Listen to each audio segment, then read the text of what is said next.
बड़ी बैठक जारी है। पीएम मोदी और जेपी नड्डा ये बैठक ले रहे हैं। 3 राज्यों के सीएम को लेकर इस बड़ी बैठक में होगी चर्चा। तो इन 3 राज्यों में जहां बीजेपी को बहुमत मिला है, मध्य प्रदेश, छत्तीसगढ़ और राजस्थान में कौन बनेगा मुख्यमंत्री, इन राज्यों को लेकर चर्चा होगी। पीएम मोदी और जेपी नड्डा बैठक कर रहे हैं। पीएम हाउस में ये बड़ी बैठक जारी है जिसमें 3 राज्यों में सीएम को लेकर चर्चा की जा रही है। मध्य प्रदेश के साथ साथ छत्तीसगढ़ और राजस्थान में कौन होगा सीएम का चेहरा, इससे लेकर एक बड़ी बैठक जारी। और ज्यादा बातचीत के लिए सीधे रुक करेंगे, हमारे साथ जुड़ रहे न्यूज़र शरद द्विवेदी जी। शरद जी, लगातार इंतजार इसी बात का कि इन तीनों राज्यों को सीएम कब मिलेगा और कौन सा वो चेहरा होगा, लेकिन इससे लेकर एक बड़ी बैठक भी दिल्ली में चल रही है।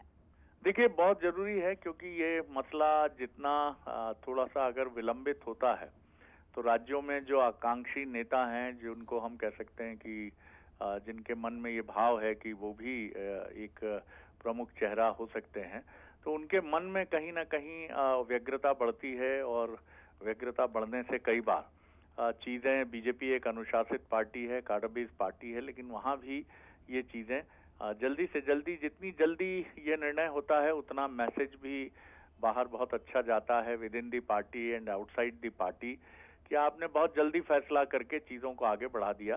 और चूंकि इसके बाद एक सहमति बनाने की भी बात होती है कि उसके बाद कहीं कोई अगर आपत्ति या कहीं कोई चीज है तो वो भी जल्दी से जल्दी पता चल जाए और उस राज्य की नब्ज भी पता चल जाए कि जिस नेता का नाम फाइनल किया गया है उनको लेकर वहां क्या भावना है विधायक दल में और पार्टी में।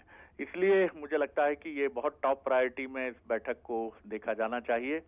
और छत्तीसगढ़ की बात करें तो नाम वही हैं, डॉक्टर रमन सिंह, अरुण साव, रेणुका सिंह, गोमती साव, विष्णुदेव साय, ओपी चौधरी। और मध्य प्रदेश की बात करें तो निश्चित तौर पर फ्रंट रनर मुख्यमंत्री शिवराज सिंह चौहान, कैलाश विजयवर्गीय, ज्योतिरादित्य सिंधिया, साथ ही प्रहलाद पटेल, राकेश सिंह, और भी आप कह सकते हैं कि कुछ और भी चीजें जो हैं। लेकिन निश्चित तौर पर ये बहुत इम्पोर्टेंट बैठक है और मुझे लगता है कि इसमें यही सबसे अहम एजेंडा और मसला है। जी हाँ, बिल्कुल शरद जी, और उम्मीद भी है कि बैठक के बाद जल्द ही स्पष्ट होगा कि तीनों राज्यों में सीएम कौन होगा और कब इन राज्यों को सीएम मिलेगा। फिलहाल शुक्रिया आपका तमाम बातचीत के लिए। और चलिए आगे बढ़